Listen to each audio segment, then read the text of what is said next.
नमस्कार मैत्रिणींनो, कशा आहात सगळ्या? आशा करते मजेत असाल. आज मी तुमच्यासाठी घेऊन आली आहे एक उन्हाळी पदार्थाची रेसिपी. उन्हाळा सुरू झाला आहे आणि त्यासोबतच उन्हाळ्यात पदार्थ बनवायचीही तयारी चालू झाली आहे. आज मी बनवणार आहे साबुदाणा आणि बटाट्याची चकली. हा पदार्थ बनवायला जास्ती साहित्यही लागत नाही आणि त्यासोबतच खूप पटकन तयार होतो. मी सर्वात आधी इथे बटाटे घेतले आहे. मी साधारणपणे इथे 2 किलो बटाटा घेतला असेल. तो बटाटा मी छान स्वच्छ धुवून घेतला आहे जेणेकरून त्यावरती माती थोडीही नाही राहू. त्यानंतर मी हे सगळे बटाटे कुकरमध्ये घातलेले आहे आणि त्यासोबतच त्यावरती पाणी घातलेलं आहे. आता पाणी तुम्हाला हवं तेवढं तुम्ही घालू शकता. मी इथे थोडंसं बटाट्याच्या वरती पाणी येईल इतकं पाणी घातलं आहे आणि ह्याला कुकर लावून 2 शिट्ट्या काढून घेतल्यात. इथं मी पावशेर असा साबुदाणा घेतलेला आहे. हा साबुदाणा मी रात्रीच भिजायला घातला होता. तुम्ही आता पाहू शकता सकाळी हा साबुदाणा एकदम छान भिजलेला आहे.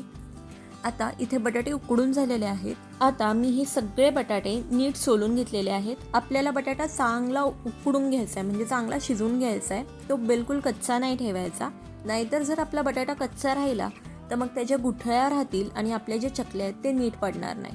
ही जी साबुदाणा आणि बटाट्याची चकली आहे ह्याला जास्ती अजिबात साहित्य लागत नाही.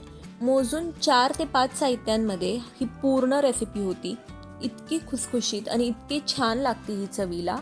ही वर्षभर आरामशीर टिकती. तुम्ही नक्की ही रेसिपी ट्राय करा आणि सोबतच तुम्ही मला कमेंट सेक्शनमध्ये सांगायला विसरू नका तुम्ही ही रेसिपी नक्की कुठून पाहता येते, जेणेकरून मला कळेल की माझे सबस्क्रायबर्स जे आहेत ते मला कुठून बघतायत आणि कुठे राहतात ते.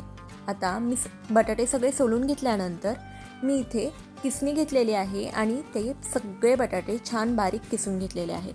बटाटे ह्यासाठी किसून घ्यायचे की त्याच्या जर गुठळ्या असतील तर ते आपल्या सोऱ्यामध्ये अडकू नये. जर की ते सोऱ्यामध्ये अडकल्या तर खूप अवघड होतं आपल्याला चकली टाकण्यासाठी.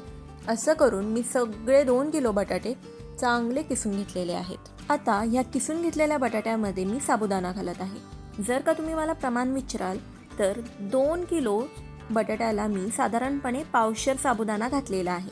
हे एकदम परफेक्ट माप आहे जेणेकरून आपली जी चकली आहे ती एकदम क्रिस्पी होती आणि खायला एकदम टेस्टी लागते. आता मी ह्यामध्ये साबुदाणा घालून घेतला आहे. चवीनुसार ह्यामध्ये मीठ घालायचं आहे. मी साधारणपणे 2 चमचे मीठ ह्यामध्ये घातलेलं आहे. त्यानंतर मी ह्यामध्ये लाल तिखट घालत आहे. तुम्हाला हवं असेल तर तुम्ही जास्ती लाल तिखट घालू शकता. मी लाल तिखटसुद्धा 2 चमचे घातलेलं आहे. खूप जास्ती तिखटही नाही करत आहे मी आणि खूप फिक्कही नाही ठेवत आहे. तुम्हाला हवा असेल तुम्ही 3 चमचे घालू शकता किंवा 1 चमचासुद्धा घालू शकता जर लहान मुलं खाणार असेल तर. आता मी हे सगळं चांगलं मिक्स करून घेणार आहे. मिक्स असं करून घ्यायचं आहे की जेणेकरून ह्या मिश्रणाचा एक गोळा होईल, म्हणजे सगळं एकदम चांगलं एकजीव करून घ्यायचं आहे.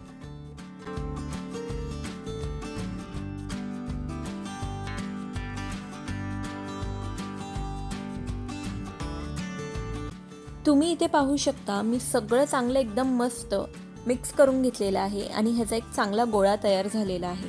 आता मी इथे सोऱ्याची जी प्लेट आहे ती तुम्हाला दाखवते. ही अशी स्टारसारखी शेपची असणारी प्लेट आपल्याला लावून घ्यायची आहे सोऱ्याला. आता सोऱ्यामध्ये आपल्याला हे बॅटर टाकून घ्यायचं आहे. आता तुम्ही खूप कमीही बॅटर नाही घालायचं आणि खूप जास्ती नाही घालायचं. जर का आपण खूप जास्ती बॅटर घातलं तर ते सोऱ्या नीट धरणार नाही आणि तो निघत राहील सारखा. आणि फार कमी असेल तर आपली चकली एकदम नीट परफेक्ट पडणार नाही, छोट्या छोट्या चकल्या होतील.